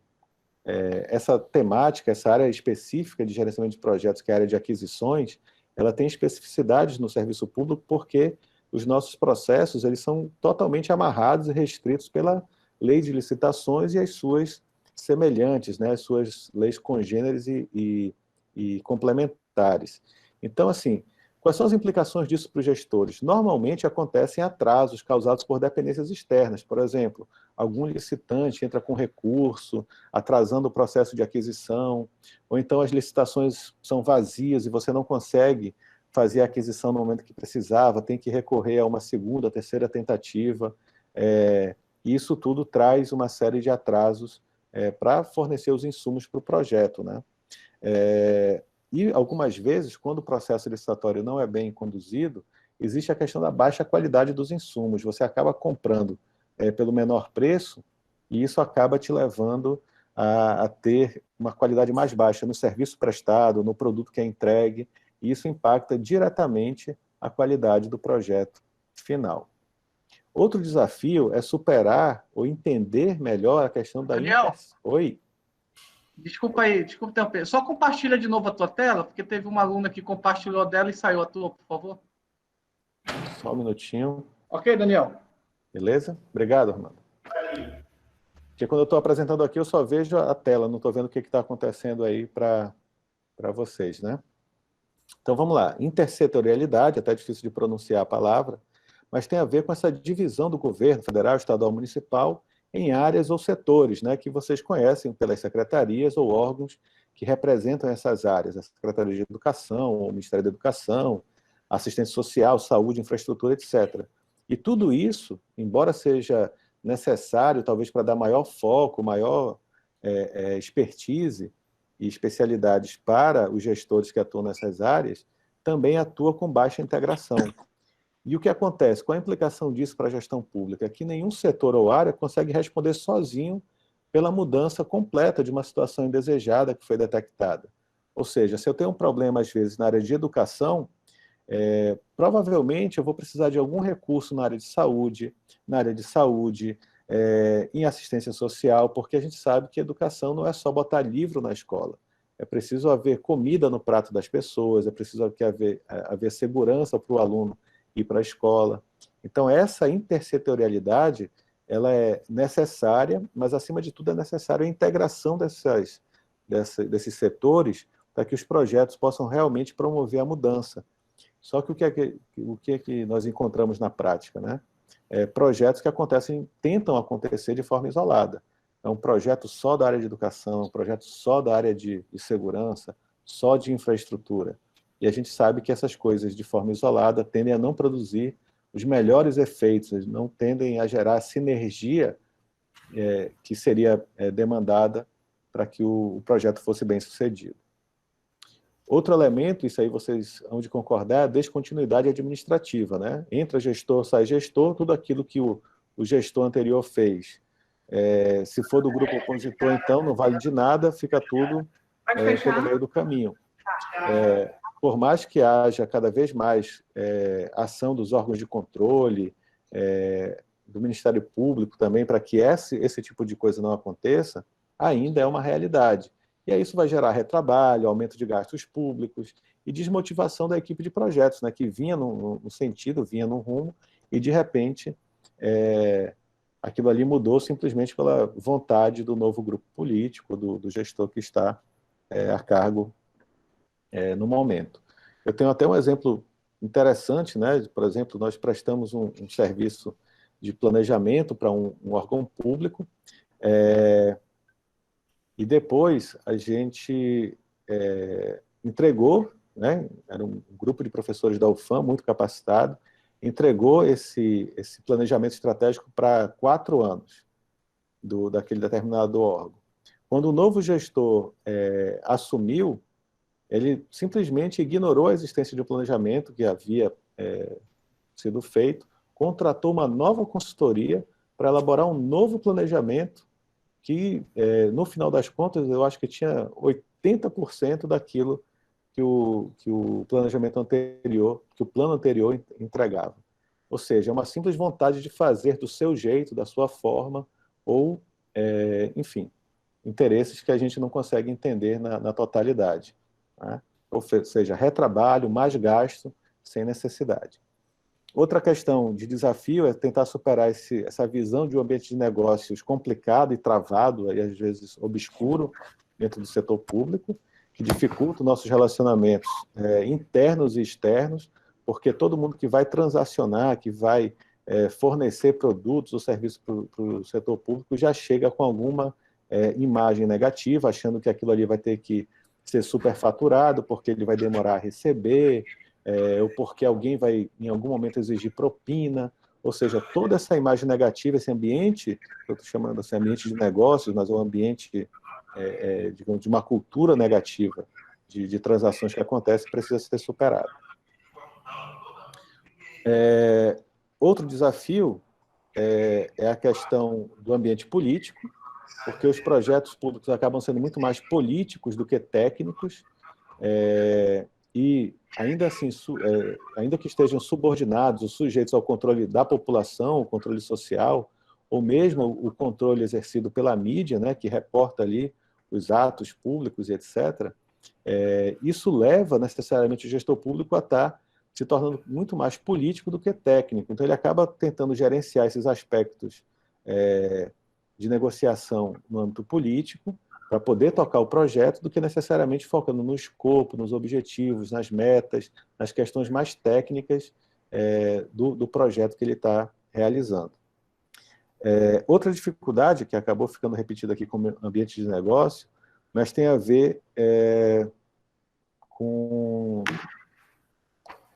a questão da estrutura organizacional, que quando a gente trabalha com projetos na iniciativa privada, é muito comum ter uma estrutura organizacional adequada a isso. Vocês já estudaram isso lá na disciplina de estruturas, de modelos organizacionais, né? E verificaram, obviamente, que é necessário uma estrutura cada vez mais projetizada, ou pelo menos uma estrutura matricial para que os projetos possam acontecer sem comprometer a rotina, o trabalho que acontece no dia a dia das organizações. Mas no órgão público, quem trabalha, quem conhece, quem está estagiando ou quem vai estagiar, rapidamente vai verificar que o que existe é uma estrutura verticalizada, hierarquizada, que privilegia muito mais a rotina, ou seja, a entrega no dia a dia de algum serviço público, do que a inovação, que é a cara do gerenciamento de projetos. É trazer algo novo, algo revolucionário, algo diferente da execução rotineira de atividades. Então, como a gente não tem uma mudança na estrutura do órgão público, a gente tem dificuldade também de executar projetos lá dentro, né? E a questão das competências necessárias. A gente tem muita mão de obra no serviço público, mas ela é pouco qualificada para gerenciar projetos. Existe um baixo conhecimento, mesmo aqueles que já estudaram alguma coisa, que tiveram algum tipo de aprendizado relacionado ao gerenciamento de projetos, não tem tanta oportunidade de aplicar. E isso, obviamente, não traz a experiência necessária para conduzir projetos de maneira bem-sucedida. E aí o que acontece é isso, é que muitos servidores não possuem esse know-how, o saber fazer, né, especificamente, e aí o que acontece? Muitas vezes o gestor acaba contratando uma consultoria para resolver um problema, uma lacuna de conhecimento da mão de obra que ele tem em mãos. E por que eu coloco aqui que essa é uma solução paliativa e pouco eficaz? Porque o conhecimento que a consultoria gera acaba seguindo com ela. Quando termina o serviço, os consultores aprenderam muito mais sobre o projeto do que os servidores públicos que fazem parte daquela organização e não conseguiram aprender, executar e crescer, né, nessa cultura de projetos. Então, o serviço acaba sendo feito, mas o conhecimento não fica registrado, não fica implantado naquele órgão. Bem, de tudo que eu falei de desafios, eu queria sintetizar no seguinte. Quais são as principais questões, então? Os diferentes contextos políticos, essas formas específicas, né, singulares de avaliação e controle dentro da área pública e uma estrutura organizacional vertical e hierarquizada que dificultam que os órgãos públicos sejam capazes de aplicar o gerenciamento de projetos tal qual o setor privado, ou talvez até melhor do que no setor privado. Então, se eu pudesse, de alguma forma, sintetizar o que eu falei de forma mais detalhada anteriormente, seria isso. Agora, ainda bem que não só de desafios vive o gestor de projetos ou o gestor público. Então, algumas oportunidades também surgem e a gente tem que saber como aproveitá-las. E aí eu trago aqui algumas dessas oportunidades. Primeiro, aprender com as diversas experiências de escritórios de projetos que têm acontecido, que estão em andamento no âmbito governamental. Muitos estados e muitos municípios têm adotado a implementação de escritórios de projeto, que são estruturas dentro dessa estrutura mais verticalizada, né, que a gente colocou aqui do setor do serviço público em geral, que são dedicadas a trabalhar com projetos. Então, elas, de alguma forma, centralizam todos os projetos daquela administração, criam a sua gestão de programas, a sua gestão de portfólio de projetos, como a gente chama, e, a partir daí, eles conseguem direcionar melhor os recursos, selecionar melhor quais projetos são prioritários dentro da visão daquela gestão específica, conseguem, de alguma forma, romper aquele problema da descontinuidade administrativa, porque, normalmente, é uma equipe de servidores permanente que fica nesse escritório de projetos. Então, tem uma série de vantagens, diminuem os riscos associados ao projeto, conseguem executar melhor o orçamento que estava alocado para aquele projeto específico. Então, assim, é bem interessante aprender com essas realidades distintas e bem exitosas que existem no serviço público brasileiro, mas também no serviço público internacional, e trazer alguma dessas coisas para a sua realidade aí, no seu município, no seu estado, no seu órgão público, no dia a dia. Outra oportunidade é que a gente está vendo a consolidação, pelo menos dessa noção forte da importância da gestão de projetos dentro das instituições públicas, principalmente porque cresce muito a pressão social para que os resultados apareçam, e não só apareçam, mas apareçam dentro de um orçamento adequado, dentro do tempo certo. E a sociedade pressiona, então, por uma profissionalização da gestão pública. E, com isso, a gente tem espaço para a implementação de novas metodologias, como, por exemplo, a gestão de projetos dentro do setor público. Então, é um momento oportuno que a população pressiona por melhores profissionais para que você possa se capacitar e executar efetivamente dentro dessas técnicas mais modernas de gestão de projetos. Outra questão de oportunidades é que existem, assim, cada vez mais o Estado brasileiro está esganado em termos de recursos públicos, né?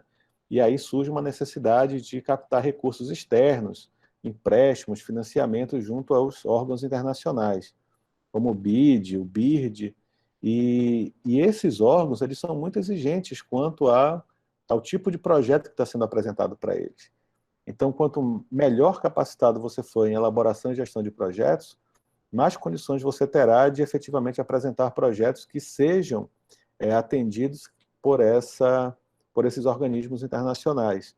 E aí as obras de infraestrutura, saneamento, trânsito, água potável, energia, vão poder acontecer e se tornar uma realidade, né, se você conseguir elaborar um projeto, e mais do que elaborar, conseguir executar um projeto de forma técnica, de forma responsável.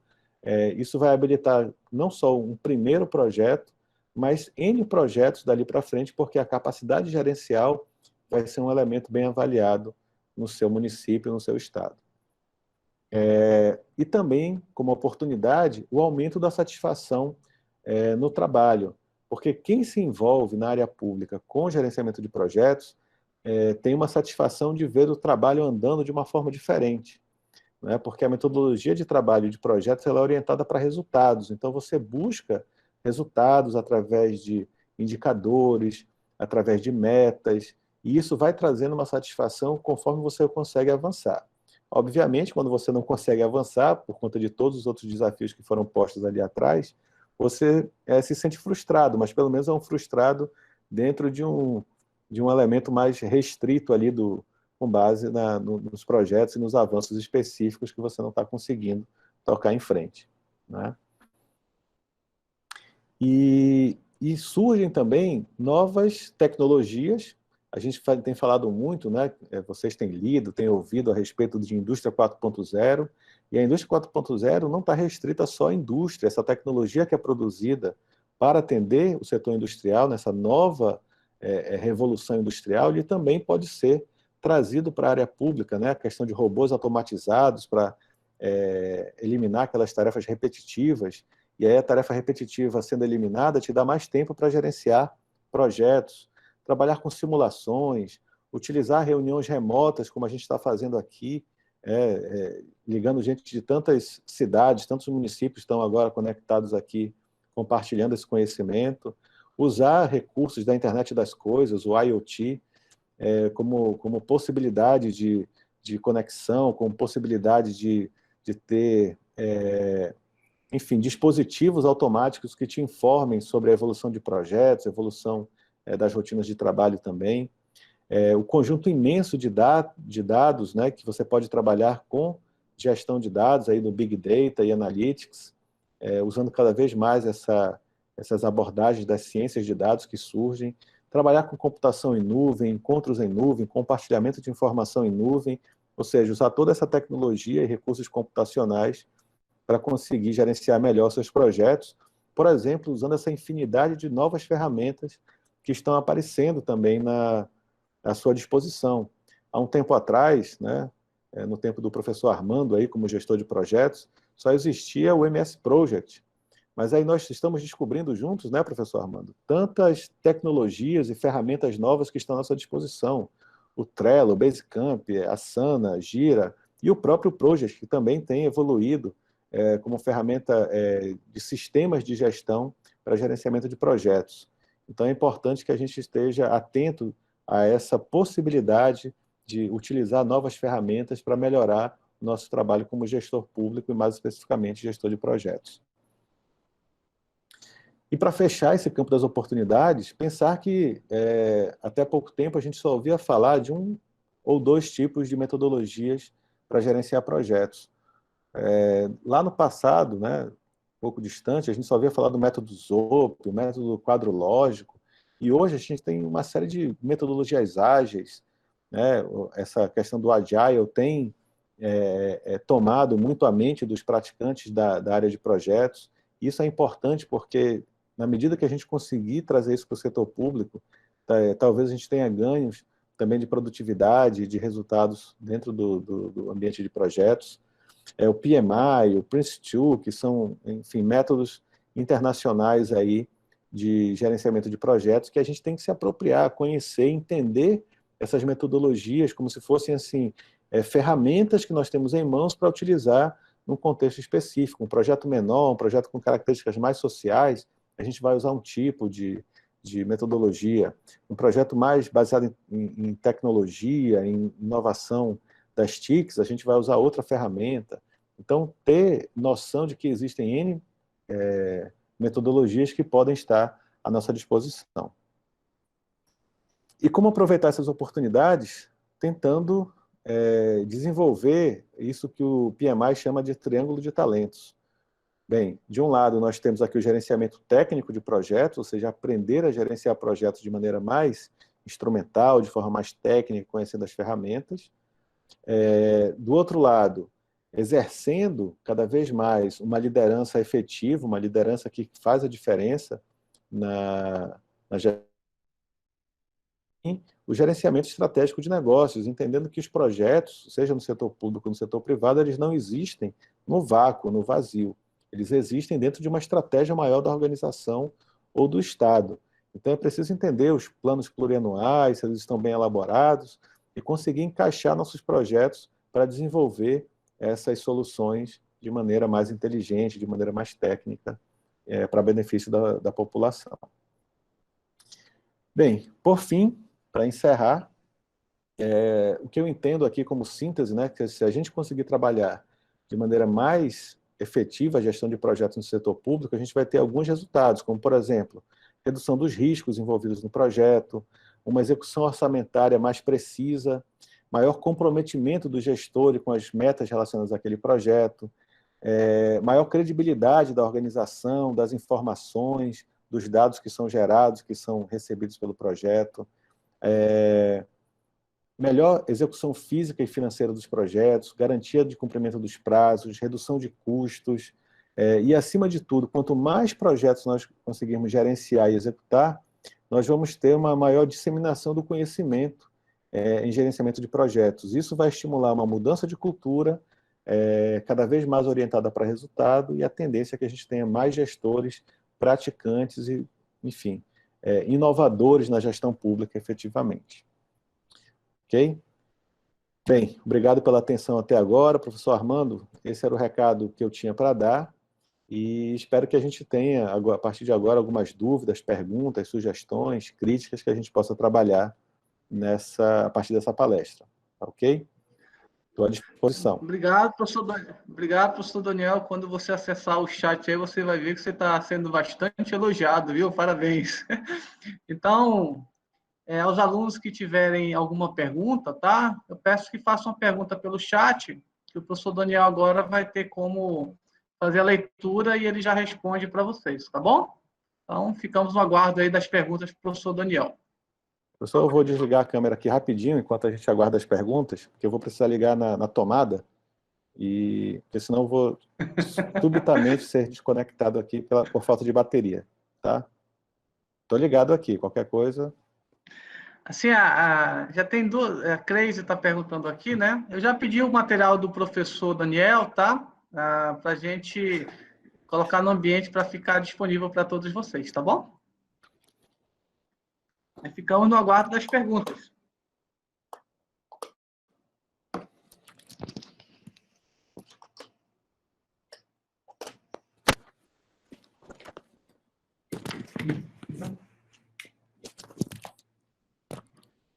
Armando, posso usar a palavra? Não precisam ser só perguntas não, né, professor? Pode ser comentários, pode ser alguma coisa que complemente.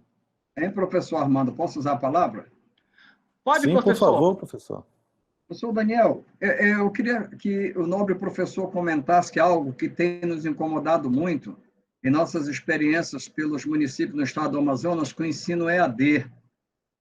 Então, nós temos, e eu como presidente do Conselho também, regional de administração, discuti com vários prefeitos de nossos municípios apresentando projetos, né? E a gente observa que a experiência deles tem verba que volta porque não se apresenta projetos, professor. Isso é inadmissível para nós, quer dizer, o dinheiro está ali, mas os municípios não usam para áreas estratégicas, como saúde, educação e outros, porque não tem projetos. Inclusive, um prefeito até me perguntou, sim, mas se eu pegar esse dinheiro aí, eu vou ter que prestar conta? Professor, traga aí um pouco mais da sua experiência para nós, porque eu estou aqui diante de uma turma, somos aqui 54, e de repente eu posso estar falando para um futuro prefeito de um município, ou para um professor, e isso precisa ser mais bem detalhado, mais bem explicado, professor. Perfeito, professor. A sua colocação foi extremamente pertinente e está muito alinhada com a minha própria experiência também recente. Eu tenho ouvido isso também desses organismos internacionais, né? O BID, o BIRD, também tem trazido essa questão de que eles estão à disposição, e não só esse, tem organizações internacionais que estariam até atendendo essa demanda desse prefeito de não ter que prestar contas necessariamente, porque poderiam fazer uma doação, enfim, voluntária de recursos e tal. Obviamente que a maior parte das organizações financiadoras de empréstimo, ou enfim, organizações em geral que mesmo assim estando dispostas a doar dinheiro livremente, elas exigem a prestação de contas. Mas, acima de tudo, elas exigem que os projetos sejam claros, que os projetos sejam bem elaborados, que eles tenham metas bem colocadas, indicadores para que possam acompanhar a evolução desses projetos. E, infelizmente, pela baixa capacitação, e talvez até, em alguns casos, professor, pelo baixo compromisso público, as gestões municipais, estaduais, não têm conseguido entregar projetos de qualidade para que possam acessar esses recursos. Isso falando só de recursos externos. Mas se nós pensarmos nos recursos que já estão disponíveis por meio dos tributos que são arrecadados, a gente também não tem projetos muito bem elaborados, e isso gera todos esses problemas que nós já discutimos aqui rapidamente, de atraso, de gastos acima do normal, enfim. O ideal é que todos esses nossos futuros gestores públicos, e alguns aqui desses alunos já são efetivamente gestores, entendam que é preciso evoluir para esse novo paradigma, para essa nova visão, de fato, que não basta existir a demanda. É preciso construir essa ponte, que é exatamente o projeto que vai levar de uma situação indesejada para uma realidade nova. E esses financiadores só vão mandar o dinheiro, só vão liberar o dinheiro, se efetivamente enxergarem que há compromisso e mecanismos de controle típicos do gerenciamento de projetos presentes nessas ações. Muito obrigado pela pergunta, pela sua colocação e pela oportunidade de compartilhar essa experiência também. Professor Armando, o senhor me ajuda aqui nas perguntas que estão surgindo? Aí, Daniel, a partir da Karina, 19:06. Tá, estou vendo aqui. Bem, primeiro, um abraço para a Cleise. Eu não tinha visto a Cleise online. A gente tem trabalhado muito aí dentro e fora da EAD, né, Cleise? Daqui a pouco a gente tem um projeto lá aqui em Manaus, numa escola municipal também para tocar, assim que a pandemia acabar. Karina, ela pergunta, o gerenciamento de projetos é somente para longo prazo ou é possível utilizar metodologias em projetos escolares, por exemplo? Excelente pergunta, Karina. A gente vai abordar isso logo no início da disciplina e você vai entender que projetos eles podem ser de curtíssima duração ou podem durar décadas. O importante é que você aprenda técnicas e ferramentas que sejam adequadas ao contexto específico do projeto. E existem, sim, técnicas que se aplicam para projetos de algumas semanas. E existem técnicas que são aplicáveis a projetos que demoram anos ou décadas para serem concluídos. A gente vai ter a oportunidade de discutir isso, vai ser bem interessante. O Manuel pergunta por que o gerenciamento de projetos não inicia, né, ou não parte da uma consolidação da melhoria de processos, lá da ISO 9001. Excelente pergunta, Manuel. Mas eu acho o seguinte, são coisas importantes, mas em alguns momentos elas são contrastantes. E não sei nem se eu vou conseguir resumir isso no tempo que nós temos. Mas, basicamente, a ISO 9001 ela vai nos dar uma base, uma cultura de controle, de conformidade muito grande, mas talvez muito mais focada na rotina de operação da organização. E a gente precisa também que aconteça em paralelo a gestão da inovação, e ela só pode ser conduzida por metodologias de projetos.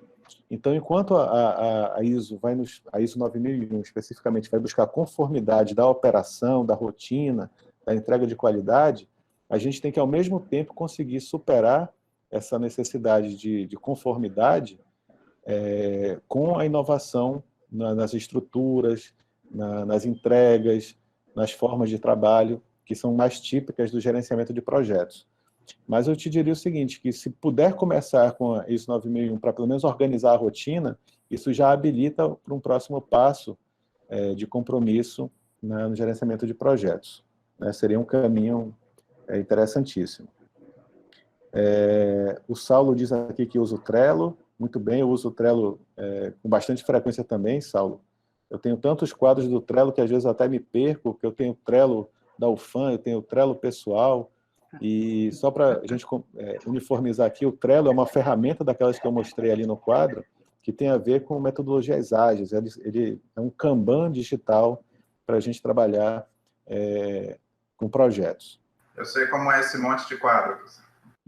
É isso aí, Saulo. A gente tem que, talvez, enxugar algumas desses quadros todos que nós temos.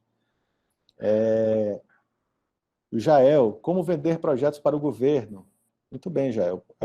Aprendendo técnicas, entendendo principalmente quais são as demandas que existem naquele município, naquele governo específico, e superando a questão que não é tão técnica, né, que é a questão política, é você conseguir ter acesso a alguém que tenha poder de decisão para você fazer a sua apresentação, para você se colocar como um técnico da área e, obviamente, ter a chance de apresentar a sua capacidade de elaboração e de gestão de projetos. Talvez esse seja o passo mais difícil, porque muitas gestões estão blindadas, né, para acessos fora daquele grupo, mas se você conseguir com jeitinho, com negociação, ética e tudo mais, chegar e apresentar o seu projeto, eu acho que você tem uma boa chance de ser aceito. Outra possibilidade é você participar quando acontece, que são raras ainda, né, aqueles momentos públicos de debate sobre os projetos, as consultas públicas, né, de projetos, você pode apresentar ali, chegar e se colocar também como um técnico, e isso é uma forma de gerar uma aproximação. A Franciele comenta aqui esse desafio, né, da corrupção, que se torna um grande vilão, e de fato e esse é um dos grandes desafios. De fato, se a gente não combate a corrupção, dificilmente a gente consegue implementar muita coisa no serviço público. Mas, em paralelo a isso, quando você aplica técnicas de gerenciamento de projetos, como a gente estava colocando aqui, você trabalha com indicadores, com metas e com transparência, porque tem muito de comunicação de como o projeto está acontecendo. E isso pode gerar mais engajamento da população, o que diminui o risco de corrupção. O professor Antônio Giovanni aqui pergunta qual a importância da teoria na elaboração de projetos, não só projetos acadêmicos, mas de ordem profissional, organizacional, do gestor de projetos. Excelente pergunta, professor. É muito frequente a gente imaginar a gestão de projetos como algo meramente profissional, que basta aprender algumas técnicas e ferramentas e as coisas tendem a andar. Mas a nossa experiência mostra que isso é um fator muito limitante. Quanto mais teoria eu tiver, mais preparado eu estarei para responder às novas necessidades, às exigências, às complexidades que são típicas do mundo de projetos. A gente sabe que dois fatores, né, se cruzam muito e são parte do DNA de projetos. que são a complexidade e a incerteza. Então, quanto mais variáveis eu preciso gerenciar, mais conhecimento teórico eu preciso ter para poder entendê-las e conectá-las corretamente, né? Então, eu diria que é fundamental, conforme a complexidade dos projetos aumenta. Inclusive, só para não parecer que é uma opinião minha, mas tem assim, uns grandes praticantes e autores na área de projetos, de livros para profissionais de projetos, que é o Ricardo Vargas, escreve muitas obras nessa área. Ele diz que chegou num ponto da carreira dele que ele não consegue mais, ele não tem mais técnica ou ferramenta para estudar. Então, hoje ele se dedica a estudar livros de filosofia, de sociologia, para que ele possa, de fato, se tornar um profissional mais completo dentro da área de projetos para poder atender às novas demandas que aparecem, né? Então, a sua pergunta ela é, de fato, pertinente e é uma necessidade concreta. O Manuel pergunta aqui, ele comenta, né, que mesmo nas escolas que possuem recursos do FNDE, tem dificuldades para gerenciar projetos, né, atrelados ao PDDE, porque todo o resto vem mastigado. Acho que é mais uma questão de cultura organizacional. Certamente, Manuel, a gente até mencionou aqui como desafio a necessidade de implantar uma cultura voltada ao gerenciamento e execução de projetos, né? Sem isso, pode ter muito recurso e esse recurso vai ser mal utilizado ou vai acabar sendo devolvido. Valdeci comenta aqui, o grande problema nas gestões é o fato de gestores trocarem pessoas técnicas por pessoas com ligações políticas. De fato, isso gera descontinuidade, gera desmotivação, e é por isso que eu apresentei para vocês como oportunidade aquela questão dos escritórios de projeto. Algumas vezes, né, esses escritórios conseguem blindar a gestão de maneira que essas trocas não aconteçam, né? Elas são normalmente, os escritórios são compostos por pessoas extremamente técnicas e do grupo mais de servidores permanentes, não os comissionados. Mas, enfim, se for um comissionado comprometido com o sucesso da gestão pública, eu não vejo problema nenhum. O que é importante é que, de fato, ele seja selecionado pelo critério correto e não pela ligação estritamente ou exclusivamente política. O André comenta aqui que nos projetos públicos, principalmente nos municipais, está faltando maior comunicação entre os envolvidos, sem dúvida. E legal que você traz aí a questão dos stakeholders, né, as partes interessadas, tanto internas quanto externas do projeto. A gente tem uma discussão bem interessante sobre isso lá na nossa disciplina, André. E, de fato, a gente se concentra, às vezes, tanto na gestão que acaba esquecendo de comunicar corretamente com todas as partes interessadas. Mas também, por outro lado, a gente precisa também que a principal parte interessada, que é a população, se comunique efetivamente cobrando a posição dos gestores públicos para gerar os resultados. Ok, Andresa aqui apoia o Valdeci, na questão aí da rotatividade. O professor Campos está se ausentando, obrigado pela presença, professor. E, por fim, aqui o André comenta que em muitos as metas e objetivos são mal estabelecidos ou não são compreendidos. Tudo a ver com falta de comunicação, estruturação da equipe e tudo mais, André. Vai ser muito bom a gente conversar sobre isso nos fóruns lá da disciplina e evoluir isso daí junto com a turma. Acho que acabou, né, professor Armando? Ah, não, surgiu aqui agora. Não estava vendo, tive que rolar. O Tiago pergunta, na sua visão, os problemas que vemos recorrentemente em projetos implantados pela gestão pública se dão predominantemente em função da qualidade dos projetos elaborados, extensão, custo, etc., ou na execução em si? Eu te diria que dos dois lados, Tiago. Às vezes a gente tem projetos que são muito bem executados, mas como eles foram mal elaborados, o resultado não é satisfatório. E, por outro lado, a gente tem projetos que nascem de documentos mal elaborados, mas pela competência dos gestores, eles vão sendo modificados, transformados, e acontecem que entregam um resultado melhor do que o previsto. Sem dúvida que o melhor dos mundos é ter uma excelente elaboração e uma excepcional execução do projeto. Mas isso não está garantido por todos os desafios que foram colocados aqui. E o Tiago, com TH, Tiago Silva, coloca aqui, trabalha na Petrobras, e a metodologia de gestão de projetos é muito difundida, porém, na época das grandes obras, a gente sabe o que aconteceu. Aqui poderíamos atribuir isso Tiago, eu acho que não é nem tanto a questão do gerenciamento de projetos em si, mas tem muito da influência organizacional, né? E isso acontece não só na empresa pública, mas na empresa privada também, obviamente que em menor grau. O que a gente tem, eu acho que superar talvez aquela visão negativa que a gente cria, daquela aura negativa em torno das empresas e demais organizações públicas.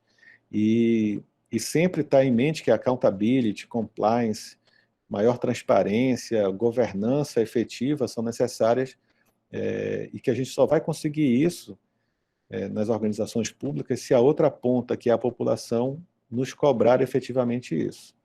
Então, eu atribuo isso a um baixo controle das partes interessadas sobre os projetos que acontecem nas organizações públicas, né? E, obviamente, a corrupção instalada e tudo mais, que precisa ser combatido o mais rápido possível.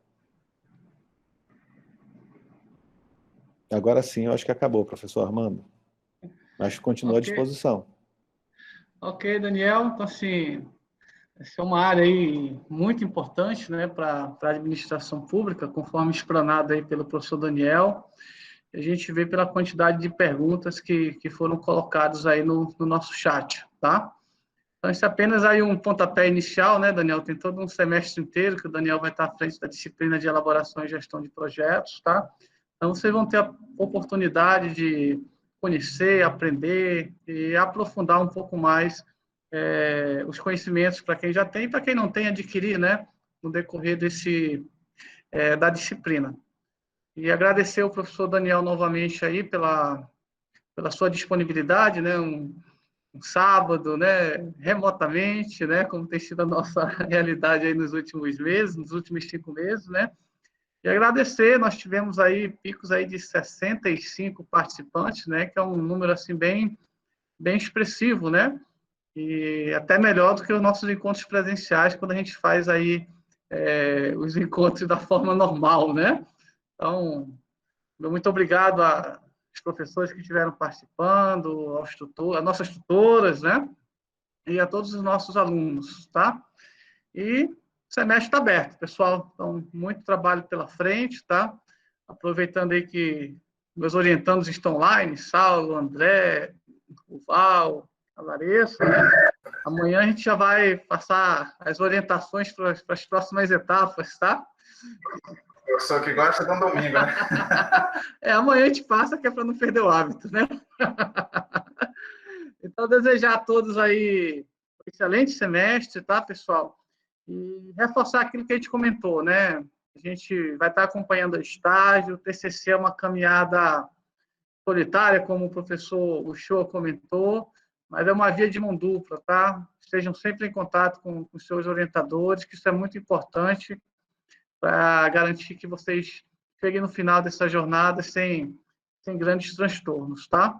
Então, o André colocando aqui que não tem domingo mesmo, faz parte, André, então não tem pra onde correr, né?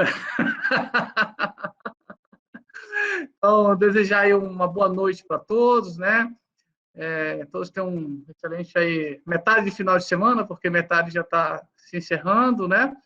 E sucesso para todos nós, tá? E vamos manter nossas preocupações, como é que diz? O distanciamento social, né? Usar máscara quando sair, né? Porque nós não saímos ainda da pandemia, né? Então, todos nós devíamos ter os devidos cuidados aí para a gente... O pior já passou, espero que já tenha passado, mas a gente ainda está lutando aí contra esse vírus, né? E garantir a saúde, eu acho que está em primeiro lugar, tá? Porque, como a gente falou no início, muitos se foram, nós perdemos muitos colegas aqui na UFAM, né? Muitos mesmo, né? Teve uma semana aí de abril que a gente entrava no site da UFAM, isso era nota de pesar, né? E quando a gente tem alguém mais perto aí da família, quem passou por isso sabe o que eu estou falando, né? Então, vidas não voltam, né? O resto a gente consegue recuperar. Então, desejar sucesso aí para todos e qualquer coisa a gente está sempre à disposição de vocês. Muito obrigado aí novamente.